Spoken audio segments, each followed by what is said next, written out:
Now watch this drive. Welcome back to the Highly Original Podcast. I'm Joe Martino.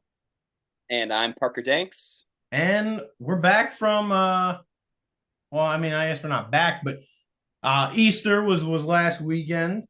So Sure. We're back. This is our first post-Easter special episode.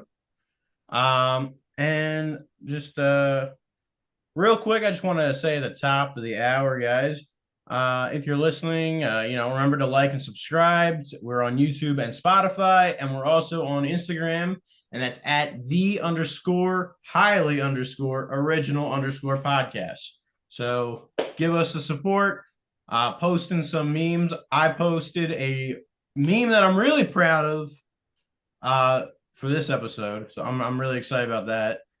Parker, I know you and I coordinated with that a little bit, so that was great. No, I'm seriously, man. I'm like, this may be one of my favorites that I've done. Like, I'm very proud of myself for this one. So real quick, man, before we dive into today's topic, which is the Hunger Games, the 2012 post-apocalyptic dystopian film. How was your Easter, man? Easter was good. I went fishing with my family in Galveston, Texas. Yeah, I was wondering where you were. I saw that you guys went to the beach, but I was like, I wonder where you went. Yeah, we had never gone to the beach for Easter, so it was a nice little getaway. And my whole entire family loves to fish. We bond doing it. We just, it's so relaxing, and it's one of the most, I don't know. It's nice to be one in nature when you're fishing and just to hear like nothing, or sometimes some nice country music. And I caught the most fish. So. Yeah, I mean, actually, me and my family we went. My parents have a beach house. I've mentioned this on the podcast before, so they hosted for my mom's side of the family down there, and then they actually hosted at their Pennsylvania house for my dad's side. My mom's side, which was actually on Easter, it was only my parents and I, and then my one cousin that was able to come down because my aunt wasn't feeling well, so we had to kind of postpone, we had to kind of cancel on that. But my cousin was still able to come down, and my parents had some guests there. Yeah. So, but we had the pizzagine, which is the traditional Italian Easter dish or pie. Which I've mentioned that the previous season of the podcast was mentioned a few times, so it finally happened. Yeah, it sounds like you had a nice Easter weekend yourself. Yeah, it was cool. But yeah, so, and also kind of want to mention the Easter special we did was actually pretty popular, man. Yeah, I saw the stats, but it's on YouTube. It's our third most popular video, so pretty pretty cool. All right, man. So want to break down into the Hunger Games, which let's do it. I mentioned at the beginning is the 2012 post-apocalyptic dystopian film.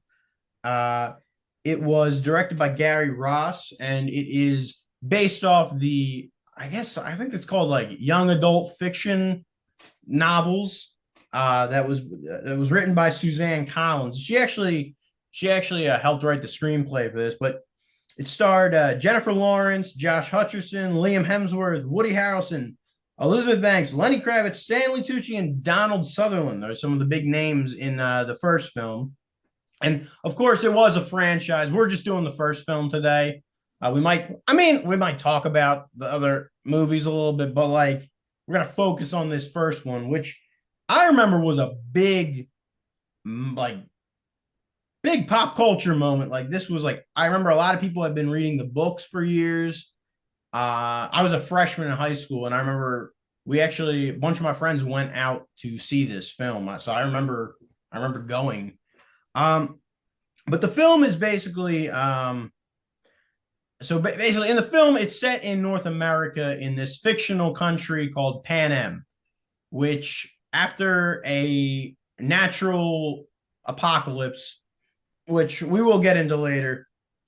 Um, it's not really that important to the movie, but basically, this country is now what's left of North America, and it's divided up into all these different districts, with a capital at the front, and the capital lives. All these elites live in like hedonistic luxury, and all the districts have various levels of poverty. They're all subjugated by the capital, and the capital is like an authoritarian government. Uh, but some of the districts do a little bit better. I think districts 1 and 2, they're kind of more loyal to the capital. They have a better standard of life. But then you have districts like 12, which are like it's like abject poverty, and all the districts contribute a different thing to the country's economy. So 74 years before the film takes place, the districts all rebelled, and there were 13 at the time, and the capital put it down. They actually destroyed 13 and took all the other districts back. And as punishment, every year, all the districts had to send one boy and one girl, and they're drawn from like lottery or by volunteer, and they're ages 12 to 18. So, and they have to go to the capital and fight in like a gladiator match to the death, which is televised all throughout the country. And by the time we're at at the time of the film, it has become essentially like a reality TV show, and it's very. And Parker, of course, you and I are going to get into that because I think that's one of the most interesting aspects of the film. But yeah, it's like very much now like a reality TV show, and there's like kind of commentary on celebrity culture, and it's very interesting. Uh, so basically, what happens is this girl Katniss Everdeen, who is I believe 17 or 18, her sister is pulled to be the what they call the tribute to go fight for District 12.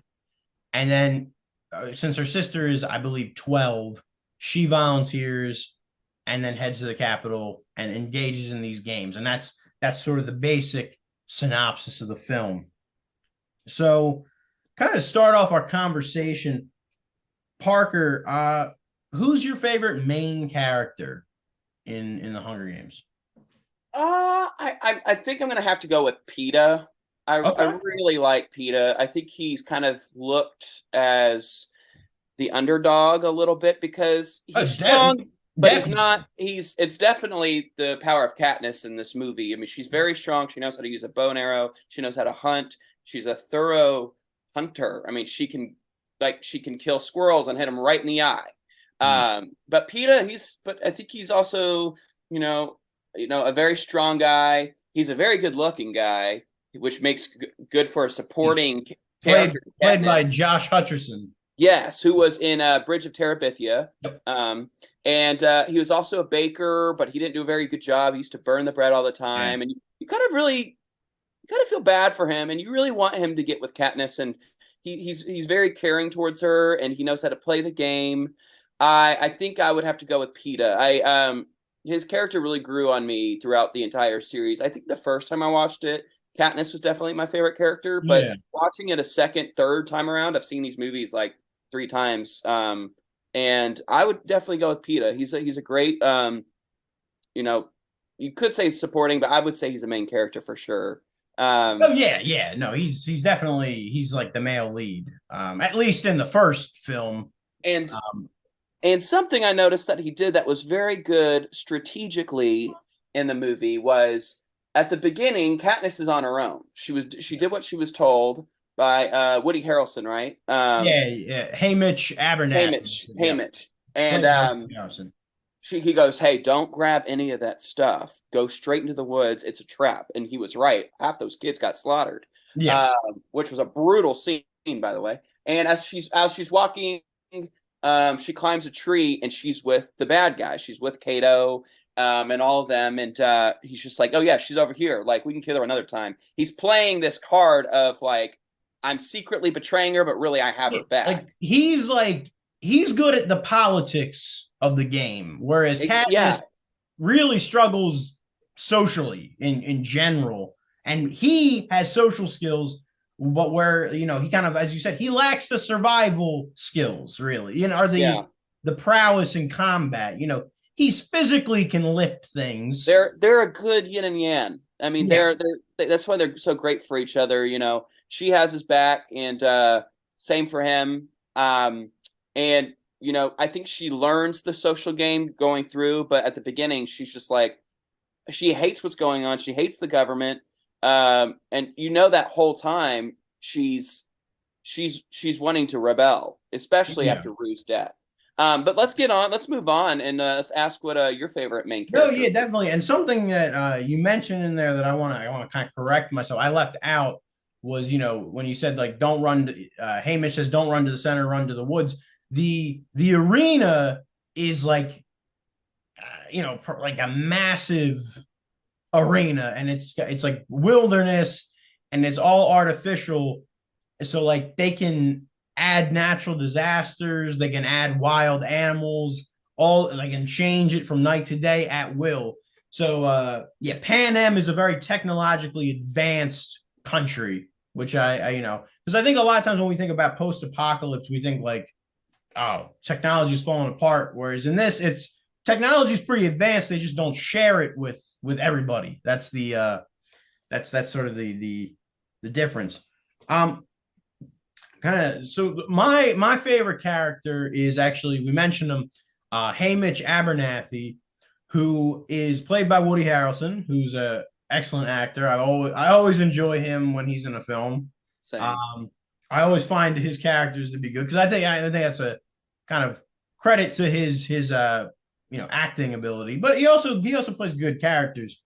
Um, so Hamish is also from District 12, and he is a previous champion of the Hunger Games because there's only ever able to be one victor.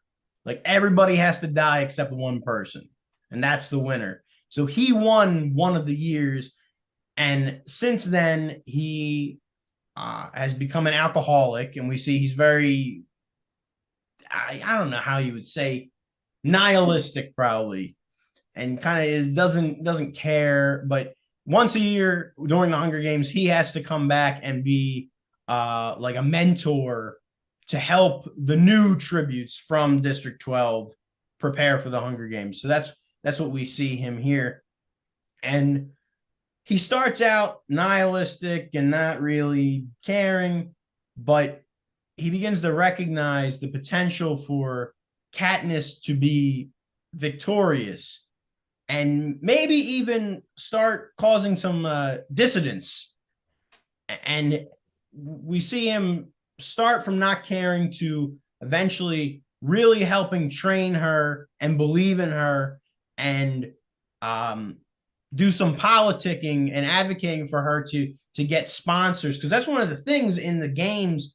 People in the Capitol can like sponsor tributes and then give them weapons and medicine, and there's betting on who wins. It's like very messed up. And I'm Yeah, going the to comment government on it's that. very scummy. The government. Oh yeah, well yeah, and I'm going to comment more on that because I think there's like such brilliance in this movie. But and I'll be getting that to my supporting character. I'll be able to highlight my opinion on that. But yeah, I really enjoyed his character, and I like the yeah, I like what he brings to the story and how his character develops. Something I want to brush up on. Something you said is he kind of was described by you as a nihilist, and Yeah, the best way of describing that is the first thing that he says is Peeta goes up to him and says, how can you help us get through this? Like, how are we supposed to survive? He says, I think it's best for you to brace your imminent death yeah, because that's your possibility. You're probably going to die. I can't help you. And then he starts to explain you need to get sponsors, and I can do my best to, coach you. But that first line is just like very intense. And that's what I love about this movie is you're there with them. Like, especially that first battle scene. And for those who haven't seen the movie, when Joseph was talking about Panem, there's a countdown before the kids just go yeah, ape on each other and slaughter each other. You're there. Like that's what's so great about the book and the movie is, Susan really knew how to capture, the reader's attention and bring you in to something that's so catastrophic, and it's children. Yeah. Like, I think that's what Real People's in a little bit more, because we've seen a lot of situations like this in stories with adults, but when they brought children in, it's like, ooh, this gets Yeah. intense. Yeah. Yeah, I mean, for sure. But kind of as you're mentioning, like there are a lot of so many characters that are even like I'm thinking about as you were talking about the countdown, all the characters that are there, all these kids. Who would you say is your favorite supporting character? This one's easy, and at first I didn't like her, but she grew on me. Effie Trinket. Okay. I think, because I think the very interesting thing about Effie Trinket is when she first comes on, Is she's the first piece of the Capitol we really see, yes. and we're like, oh, that is trippy. Who And is it's she? really stark in comparison to District 12, which Yeah, I is mean, to just anyone who hasn't impoverished. read the book or watched the movie, the Capitol, everyone's like glammed up and they look very like they had a lot of makeup, they have colored hair, while Like the other crazy districts, outfits. Like, crazy outfits, like yeah, something out of Dr. Seuss. And yes, all the other districts are in poverty, so they're scrapping by to make goat cheese and to eat squirrels, and they barely have rags on. And so when you see Effie Trinket, you're like, what is this? And when she comes out, you think she's kind of, you're against her and she's part of the movement, and she kind of is. But when you start watching not only the first, and I know we're specifically talking about the first yeah, Hunger Games, but she really grows because she's just part of the team. She really yeah, wants Peeta and Katniss to succeed. She's wanting to represent District 12, yeah, and she could be a little goofy, but I think she breaks. She adds a little bit of comedy, and it's also played by Elizabeth Banks. And I yeah. think, Which I didn't know till like after yeah, this movie had been released for a and while. I think it's been her best acting gig ever. Yeah, And here's a random note: Elizabeth Banks also just directed the movie Cocaine Bear, yes, he so did. she's got a lot of talent. And I think Yeah, she was a little underrated at the beginning because she just mostly did comedy. yeah. But I mean, and something real quick before I go to my favorite supporting character, which is a similar character. When we first see her and when she's announcing the tributes, I want to just kind of give my compliments to the cinematographer because Mm. it's very scattered up close shots of her, very unflattering shots. And I think that was a brilliant choice because it just like emphasizes how creepy the Capitol is and how out of touch they are and how like surreal it all is. I think that was such because like it's just up close shots, like crooked shots of her mouth as she's like announcing it. I thought that was great. Yeah, especially at the beginning, Yeah.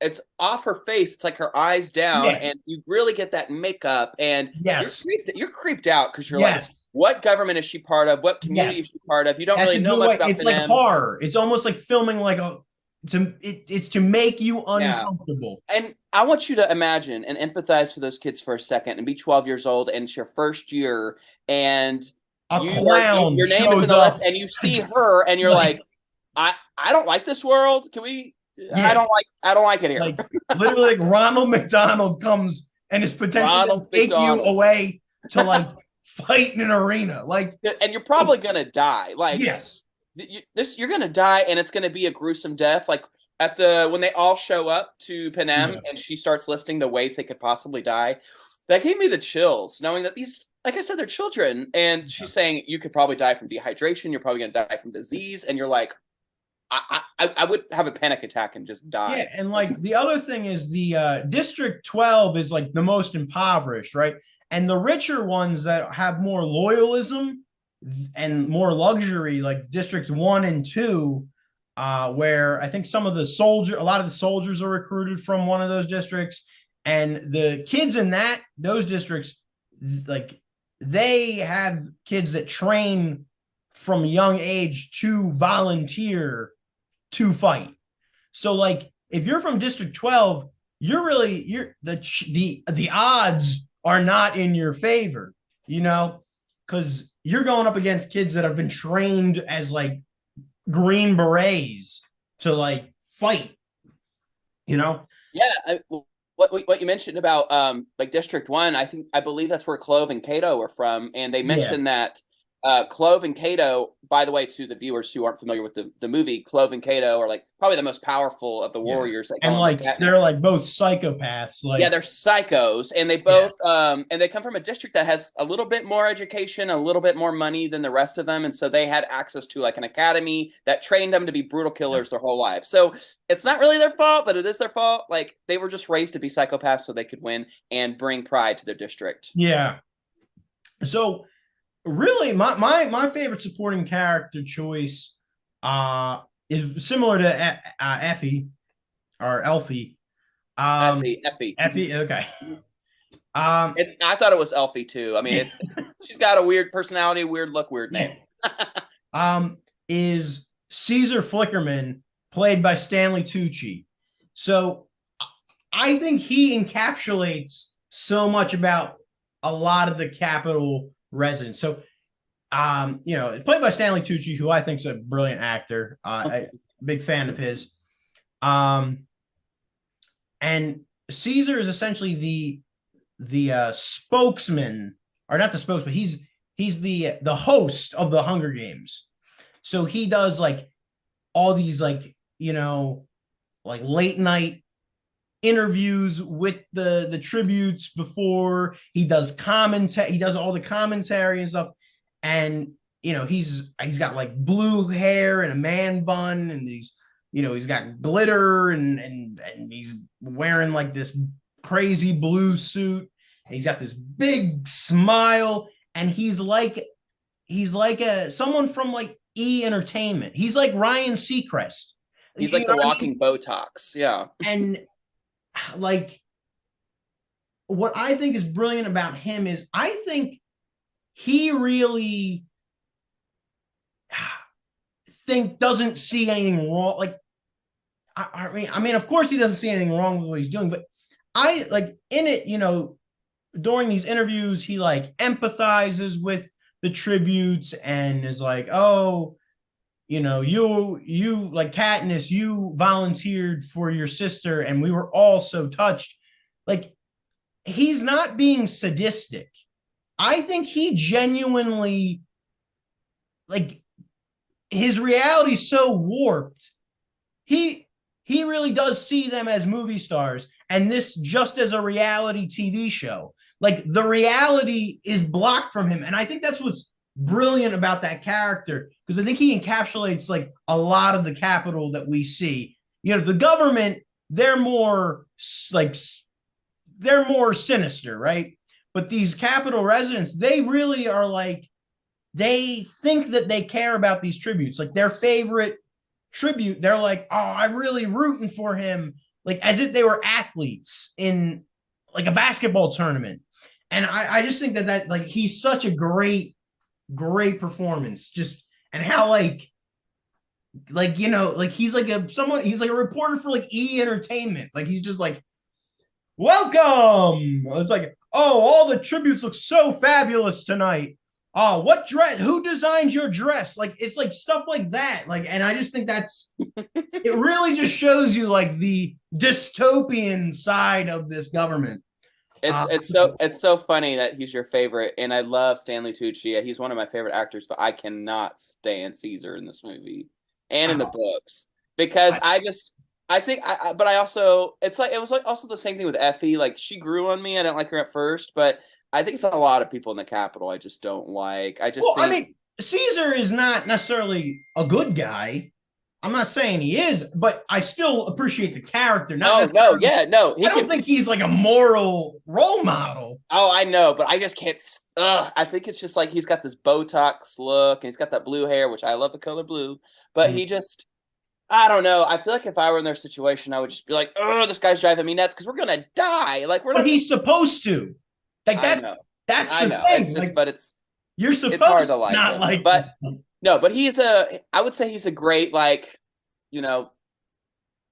anti-hero a little bit, like, but I can't stand him. But he is a great character, but I don't know. He's a character.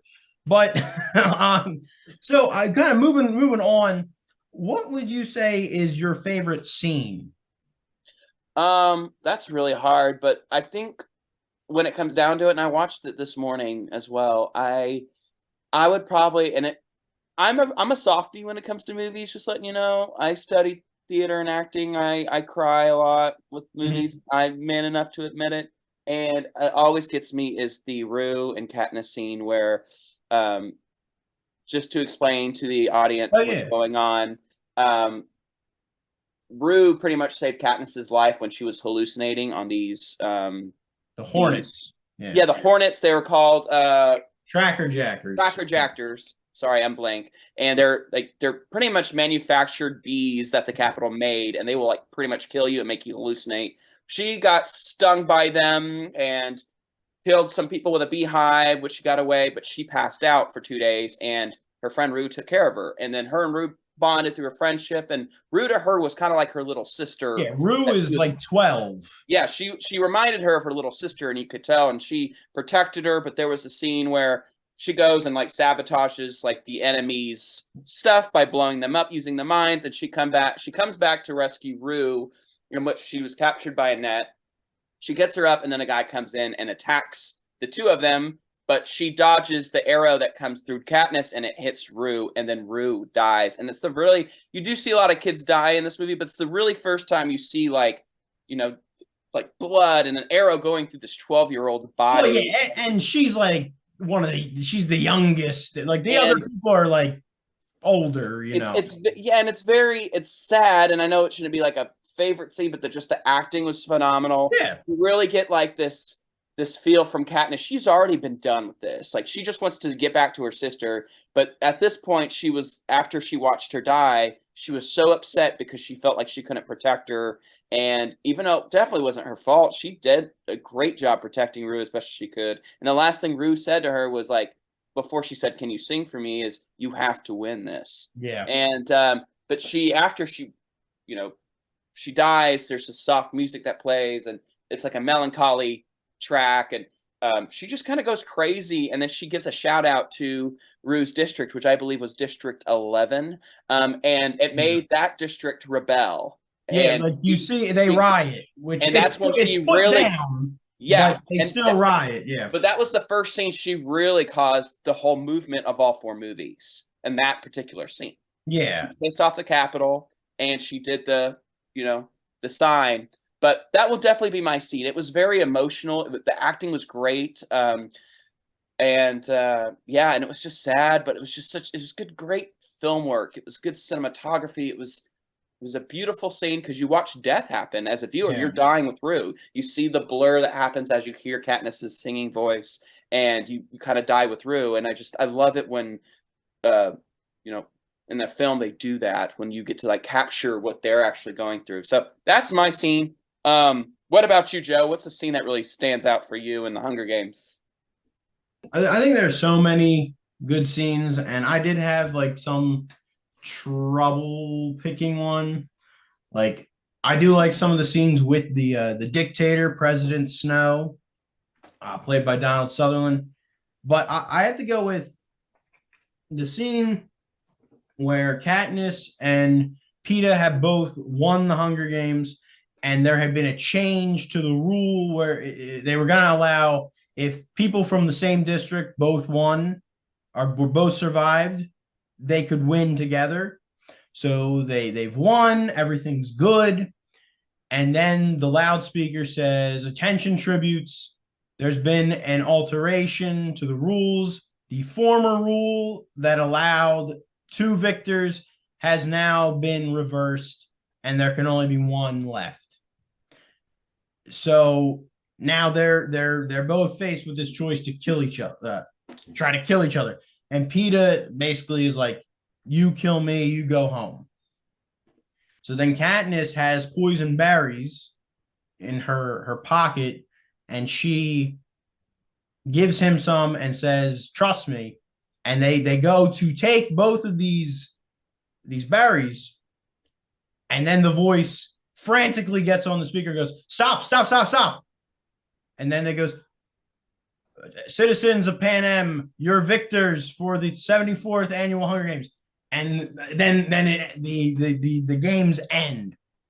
And I think what this shows, and I think throughout the series, what it shows, something that I've really come to like about this series is after I got my political science degree, I rewatched it and I appreciate it a lot more because the author and the screenwriters really do a good job of making this science fiction government very much grounded in actual governmental practice.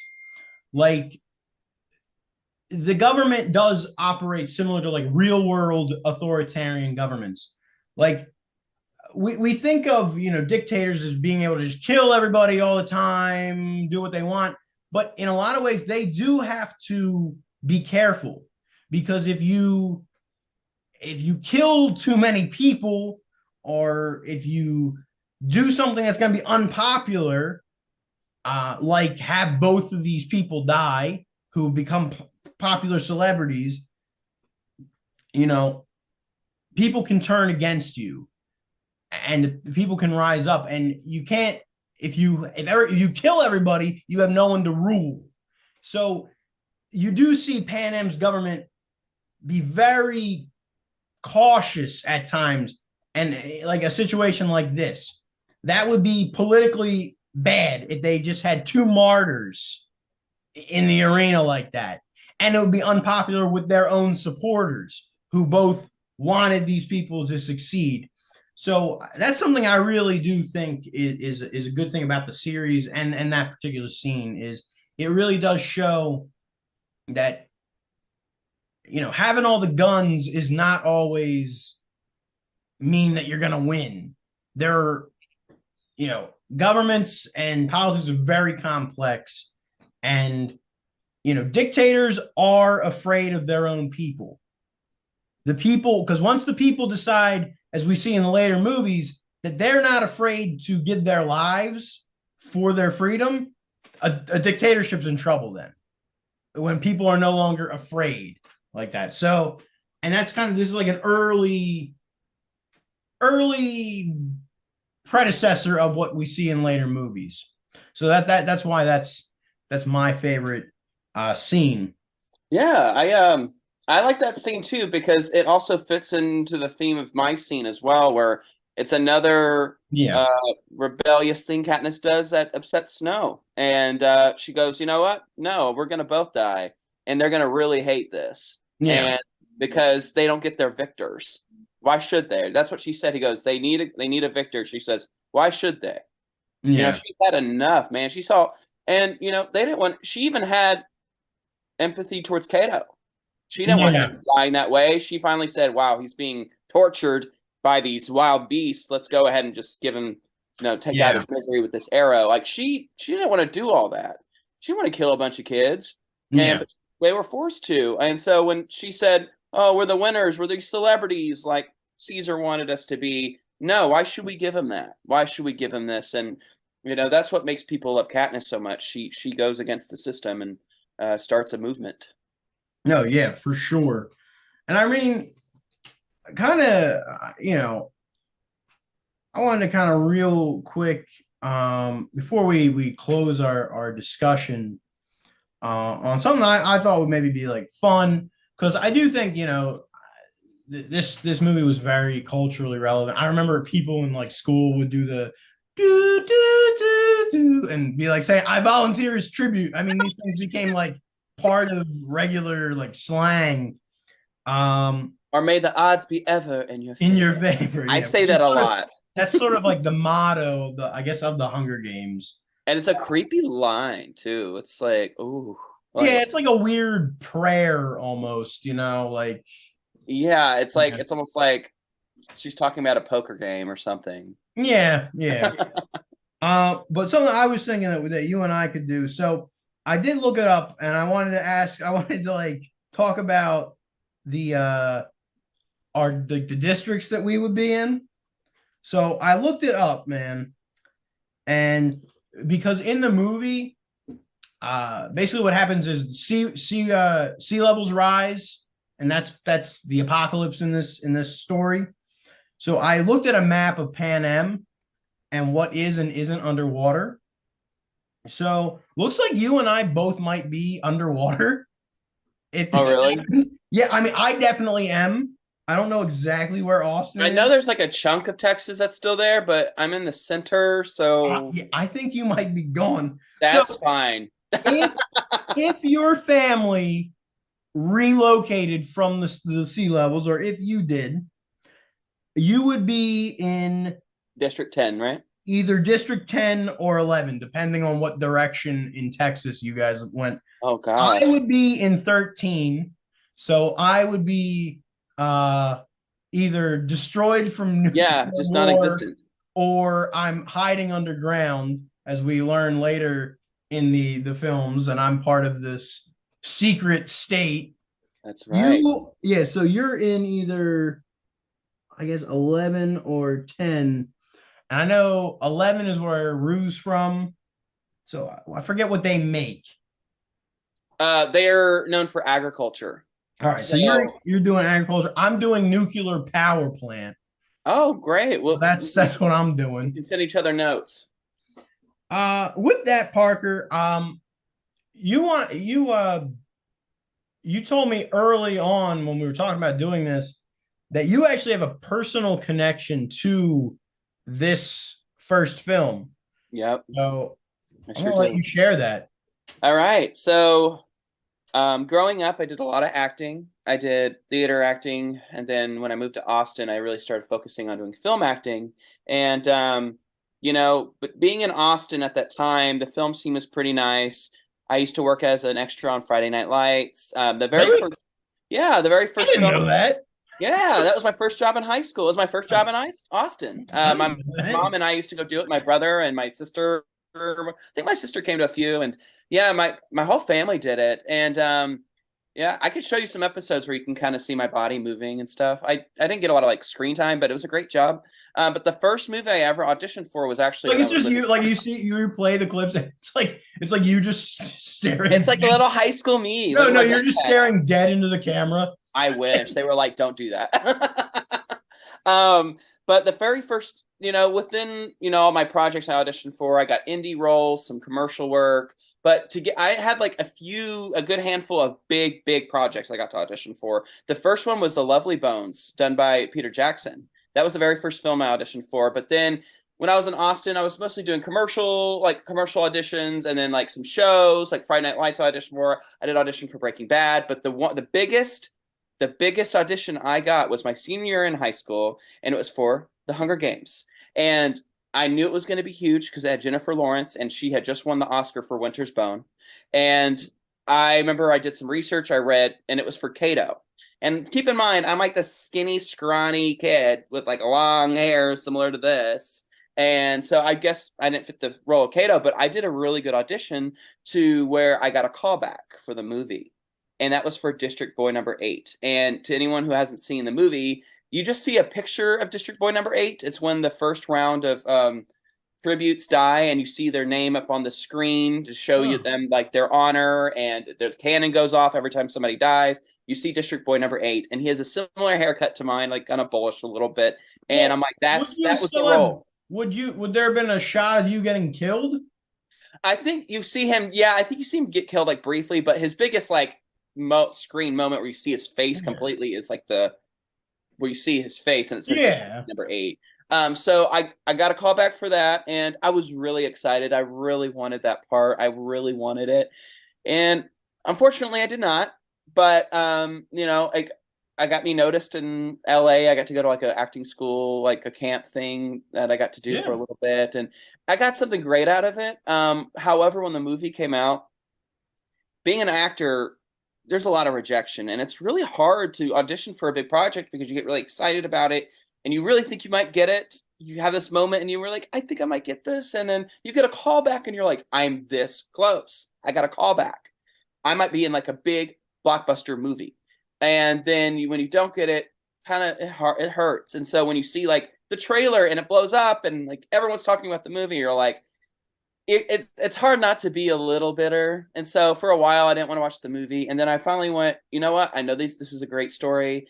I want to man up and watch these movies. And when I did, I was really happy the way it was. And I loved the fact that this is one of the best movies ever made, and I they did the perfect casting choice, and I got to be happy with it. And the fact is, I got to tell myself not only did I get an opportunity from all of this, but I was part of the Hunger Games process. I was part of that community because I auditioned for it, and that's cool. And I should be thankful for that opportunity. I mean, I really am. I think younger self was like, dang it, I didn't get the part. But Yeah. now older self is like, I got to be part of the Hunger Games community. I auditioned for the movie, and I think that's really cool. I think the movies are great. I read the first book. It's Suzanne Collins is an amazing author who's got a great imagination, and so yeah, it was an amazing experience, and I'm so glad I got to just be part of that. So yeah, yeah. And the guy who played Kato, he's also in the show Vikings. I don't know his name, but he killed it. They couldn't have picked a better Kato. So No, yeah, yeah. He's pretty sinister in it. he's very sinister. And I remember my audition was very sinister. Like I had to do some like creepy lines about like Yeah. killing the kids and like looking down. And I had PETA in a chokehold and like looking. I did a really good job. I don't mean to burst my own or just brag, but I know I did great. And so but yeah, like I said, I'm very happy to have been part of something like that. And yeah, that was my Hunger Games story. With that, Parker, thanks again, man. And all the listeners, we'll see you guys next time here Yeah. on the Thank Highly you guys for Available listening for sure. And may the odds be ever in your favor, y'all. Podcast. There you go. All right. Take care.